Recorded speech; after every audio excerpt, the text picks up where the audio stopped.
अस्सलाम वालेकुम। नेक्स्ट हमारा आज का टॉपिक है एडियाबैटिक प्रोसेस। ये बेस बनाता है हमारे लिए आगे कॉर्नर साइकिल में हम पढ़ते हैं कि साइकिल में 4 प्रोसेसेस होते हैं। आइसोथर्मल एक्सपेंशन होती है, एडियाबैटिक एक्सपेंशन होती है। तो एडियाबैटिक प्रोसेस क्या होते हैं और इनका फाइनल एक्सप्रेशन क्या होता है, क्योंकि वहाँ पे हम ये सारा डिटेल में डिराइव नहीं कर सकते। एडियाबैटिक प्रोसेसेस आपको पता है कि एक ऐसा प्रोसेस होता है जिसमें ना तो हीट एंटर होती है ना उससे हीट निकलती है। एक आइसोलेटेड सिस्टम को हम क्या कहते हैं, एडियाबैटिक प्रोसेस, या ऐसा प्रोसेस जिसमें चेंज इन क्यू या क्यू जो हो, हीट हो, that is equal to zero, इसको एडियाबैटिक प्रोसेस कहते हैं। इसका जो फाइनल एक्सप्रेशन आता है ना, वो आता है हमारे पास के P V raise to power gamma जो होता है ना, वो किसके इक्वल होता है, वो इक्वल होता है कांस्टेंट के इक्वल, कांस्टेंट क्वांटिटी के इक्वल होता है। तो हमने यही वाली डेरिवेशन देखनी है कि कैसे आता है ये हमारे पास। हम इसके साथ हम प्रोसीड करेंगे नेक्स्ट। सो एडियाबैटिक प्रोसेस क्या है, यहाँ पर लिखा हुआ है कि एक ऐसा प्रोसेस होता है जिसमें वर्क किस वजह से हो रहा है। अब क्योंकि ना तो हीट आ रही है, तो हीट नहीं आ रही तो जो सिस्टम की अपनी इंटरनल एनर्जी होगी उसकी वजह से वर्क होगा, या फिर सराउंडिंग सिस्टम के ऊपर वर्क करेगा और इंटरनल एनर्जी सिस्टम की इंक्रीज करेगी। यानी या तो इंटरनल एनर्जी डिक्रीज करती है या इंटरनल एनर्जी इंक्रीज करती है। अगर work done by the system होगा तो इंटरनल एनर्जी डिक्रीज करेगी, और अगर work done on the system होगा तो इंटरनल एनर्जी इंक्रीज करेगी। ये इसका मेन आ जाता है theme. First law of thermodynamics, you know that change in internal energy is equal to Q plus W. As we talk about expansion, so it is at the cost of system, so it will be equal to minus P D V. अब क्योंकि adiabatic process है तो इसमें ये पूरी की पूरी जो डेल्टा क्यू की टर्म है that will be equal to zero. तो इक्वेशन हमारे पास क्या आ जाती है, change in internal energy is equal to minus P D V. अब आपको ये भी पता है जब हम कांस्टेंट वॉल्यूम की बात करते हैं तो चेंज इन इंटरनल एनर्जी किसके इक्वल आ जाता है, N C V delta T D T के इक्वल आ जाता है। अगर ये वैल्यू हम फर्स्ट इक्वेशन में पुट कर दें तो एक्सप्रेशन हमारा आता है minus P D V is equal to N C V D T. अब यहाँ पर फर्दर इसको सिंप्लीफाई किया जा सकता है जनरल गैस इक्वेशन की हेल्प से। यहाँ से हम ले लेते हैं वैल्यू ऑफ टी ले लेते हैं कि हमारे पास टी किसके इक्वल होता है। तो P V is equal to N R T, T will be equal to P V over N R आ जाता है। सो अगर हम इस इक्वेशन का डिफरेंशियल ले लें, इस इक्वेशन का डिफरेंशियल कैसे आ जाएगा कि अगर हम यहाँ पर सपोज आपके पास इक्वेशन है कि टी किसके इक्वल है, it's equal to P V, wait a minute, इसको हम कर लेते हैं P V over N R. अब इसका डिफरेंशियल आपने लेना है ना P V over N R का। एन यहाँ पर कांस्टेंट है, आर यहाँ पर कांस्टेंट है, तो डिफरेंशियल आपको पता है कांस्टेंट हम बाहर निकाल लेते हैं, ठीक है। ये दोनों बाहर चले गए।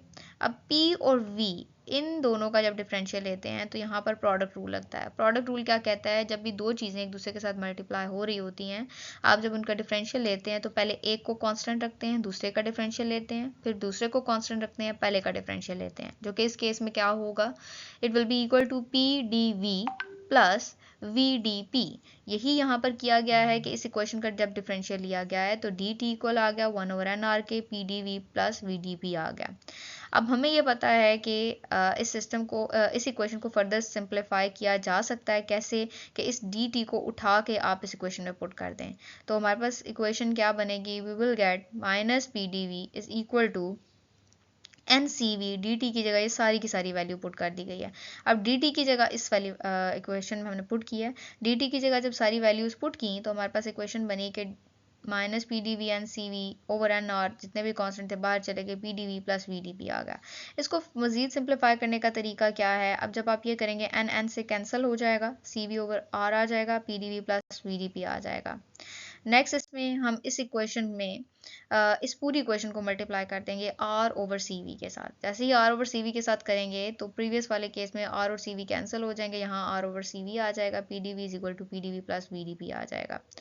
अब इसको हम इक्वेशन को मजीद अरेंज करके लिख लेते हैं तो ये क्या बन जाएगी, P D V plus V D P, ये माइनस में है तो दूसरी साइड पे चला जाएगा, यहाँ पर प्लस आ जाएगा, ये प्लस में हो जाएगा, ये पूरी की इक्वेशन किसके इक्वल आ जाएगी, जीरो के इक्वल आ जाएगी।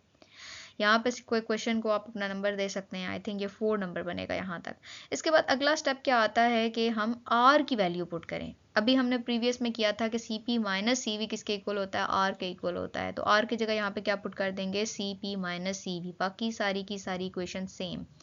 इसको फर्दर सिंप्लीफाई किया जा सकता है, ये C P over C V आ जाएगा, minus C V over C V करेंगे तो सी वी से कैंसिल हो जाएगा, माइनस वन के इक्वल आ जाएगा, P D V equal to zero आ जाएगा। अब जो इन दो हीट कैपेसिटीज़ का जो रेशो होता है वो किसके इक्वल होता है, वो एक कांस्टेंट गैमा के इक्वल होता है। तो PdV plus VdV plus gamma minus 1 into PdV equal to 0 के इक्वल आ जाएगा। अब अगर हम इसको मज़ीद थोड़ा सॉल्व करने की कोशिश करेंगे तो गैमा पहले इससे मल्टीप्लाई होगा, माइनस PdV आ जाएगा, इसको इक्वल टू 0 कर लेंगे। VdP प्लस गैमा PdV हमारे पास रह जाएगा, ये PdV माइनस PdV एक दूसरे से कैंसिल हो जाएंगे। इक्वेशन हमारे पास, इसको भी कोई स्पेशल नंबर आप दे सकते हैं। अब यहाँ पर अगर आप देखें तो दो चीज़ें आपको नज़र आ रही हैं, एक तो VdP नज़र आ रहा है, एक आ रहा है गैमा PdV। अब यानी इसमें एक वेरिएबल प्रेशर है और दूसरा वेरिएबल वॉल्यूम है। तो यहाँ हम एक काम क्या करेंगे, सेपरेटिंग वेरिएबल्स एंड इंटीग्रेटिंग, यानी VdP और माइनस गैमा PdV को सेपरेट कर लिया, ये प्लस है दूसरी साइड पे जाएगा तो माइनस हो जाएगा। अब इसका इंटेग्रल ले लेंगे। इंटेग्रल कैसे लेंगे, इंटेग्रल लेंगे DP, ये P मल्टीप्लाई हो रहा है दूसरी साइड पे जाकर डिवाइड हो जाएगा, ये यहाँ पर V मल्टीप्लाई हो रहा है दूसरी साइड पे जाकर डिवाइड हो जाएगा। इंटेग्रल लेंगे, लिमिट्स लगाएंगे। जैसे कि मैंने पहले बताया था, कोई भी वेरिएबल उसका डिफरेंशियल जब उसके ऊपर मौजूद होता है तो जब हम उसका इंटेग्रल लेते हैं वो किसके इक्वल आ जाता है, नेचुरल लॉग p के, और ये किसके इक्वल हो जाएगा, नेचुरल लॉग v के इक्वल हो जाएगा। अगर हम इस पर लिमिट्स अप्लाई करेंगे तो natural log p2 minus p1, इसी तरह से natural log v2 minus v1। जब भी लॉग में दो क्वांटिटीज माइनस के थ्रू कनेक्टेड होती हैं तो वो डिवीजन में चली जाती हैं, यहाँ पर ये दोनों डिवीजन में चली जाएंगी। उसके बाद इसको रीअरेंज करेंगे तो हमारे पास कुछ इस तरह से बनेगा। अब यहाँ पर अगर देखें तो लॉग में जो भी पावर, जो चीज़ पहले आ रही होती है वो बाद में पावर में लेके जा सकते हैं हम। तो यहाँ पर V2 और V1 से पहले आ रही है तो इसके ऊपर हम पावर में ले जाएंगे, दोनों में से नेचुरल लॉग को कॉमन ले लेंगे। तो आपके पास इक्वेशन कुछ इस तरह से बनेगी, P2 V2 gamma divided by P1 V1 gamma equal to 1। इसको रीअरेंज करके लिख सकते हैं हम कि P2 V2 gamma is equal to P1 V1 gamma के इक्वल आ जाएगा। So we can say that PV into gamma is raised to power gamma is equal to constant। तो जब भी एडियाबैटिक प्रोसेस हो तो हम ये कह सकते हैं कि प्रेशर और वॉल्यूम का रिलेशनशिप कुछ इस तरह से होता है और एडियाबैटिक प्रोसेसेस क्या होते हैं। तो ये एक इंपॉर्टेंट रिलेशनशिप है, आपको पता होना चाहिए कैसे डिराइव होता है।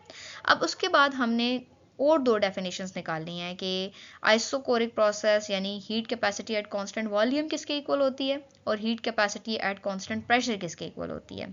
तो सबसे पहले आइसोकोरिक प्रोसेस क्या होते हैं, कांस्टेंट वॉल्यूम पे जो प्रोसेसेस होते हैं, वर्क डन जीरो होता है क्योंकि change in the volume zero के इक्वल होता है। फर्स्ट लॉ ऑफ थर्मोडायनेमिक को अगर हम लिखेंगे तो इक्वेशन किसके इक्वल होगी, DE is equal to delta QV। आपको हीट कैपेसिटी का पता है, QV किसके इक्वल होती है, NCV/dt के इक्वल होती है। इसको थोड़ा सा रीअरेंज करेंगे तो NCV किसके इक्वल आ जाएगा, करली E by curly T, constant volume है तो नीचे हम V पुट कर देंगे, 1/n आ जाएगा, करली E by curly T at constant volume. 1 mole of gas के लिए क्या होगा, n 1 के इक्वल हो जाएगा। तो ये इक्वेशन क्या बनेगी, CV is equal to curly E by curly T at constant volume. So हम यहाँ से डेफिनेशन निकाल लेते हैं, किसकी, हम निकाल लेते हैं हीट कैपेसिटी की। क्या है heat capacity, CV is the rate of change of internal energy with respect to temperature per mole of gas at constant volume. So CV क्या है, change in internal energy at constant volume with respect to temperature. अब आते हैं isobaric process की तरफ। जब हम बात करते हैं कांस्टेंट प्रेशर की, यहाँ पर किसका कॉन्सेप्ट, वहाँ इंटरनल एनर्जी का कॉन्सेप्ट होगा, तो यहाँ पर किसका होगा, इंथैल्पी का कॉन्सेप्ट अप्लाई होगा। हमें पता है first law of thermodynamic is equal to Q plus W है। अब क्योंकि यहाँ पर वॉल्यूम कांस्टेंट नहीं है, प्रेशर कांस्टेंट है, तो हम यहाँ पर इस इक्वेशन को लिख सकते हैं delta E is equal to QP minus P delta V। अब QP किसके इक्वल आ जाएगा, डेल्टा E प्लस PdV के इक्वल आ जाएगा। अब डेल्टा E किसके इक्वल होता है, E2 माइनस E1 के, डेल्टा V किसके इक्वल होता है, V2 माइनस V1 के इक्वल होता है। अब QP will be equal to, अगर हम इसको थोड़ा सा फर्दर खोल के लिखना चाहें तो ये PV2 माइनस PV1 आ जाता है, E2 plus PV2 minus E1 plus PV1 आ जाएगा। So we can say that E plus PV एक न्यू क्वांटिटी है, एंथैल्पी ऑफ सिस्टम है, और ये बेसिकली हमें क्या देती है, ये हमें बताती है कि ये एक स्टेट फंक्शन है, क्योंकि बाकी इंटरनल एनर्जी वगैरह ये सारे भी क्या हैं, they are state function. So QP हम क्या कह सकते हैं, QP हम ले सकते हैं is equal to delta H। Why हमने इसको डेल्टा H के इक्वल किया, डेल्टा H किसके इक्वल होता है, delta E plus P delta V के इक्वल होता है, डेल्टा PV के इक्वल होता है। तो हमारे पास वही एक्सप्रेशन बन गया था, तो उसको हमने डायरेक्टली लिख दिया डेल्टा H के इक्वल। अब क्यूपी जो है अभी हमने हीट कैपेसिटी की टर्म में पढ़ा हुआ है, किसके इक्वल होता है, सीपी इंटू डेल्टा टी के इक्वल होता है। यहाँ से सीपी की डेफिनेशन निकाली जा सकती है।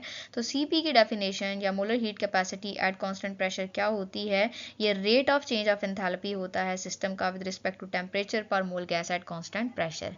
ये भी शॉर्ट क्वेश्चंस में आ सकता है, तो इसको आपने अच्छे से प्रिपेयर कर लेना है। आज का लेक्चर यहाँ तक कवर करते हैं। नेक्स्ट टाइम हम पढ़ेंगे सेकंड लॉ ऑफ थर्मोडायनामिक्स और इन्हीं डेरिवेशंस की आगे एप्लीकेशन होगी कॉर्नट इंजन या कॉर्नट हीट इंजन के अंदर या साइकिल के अंदर।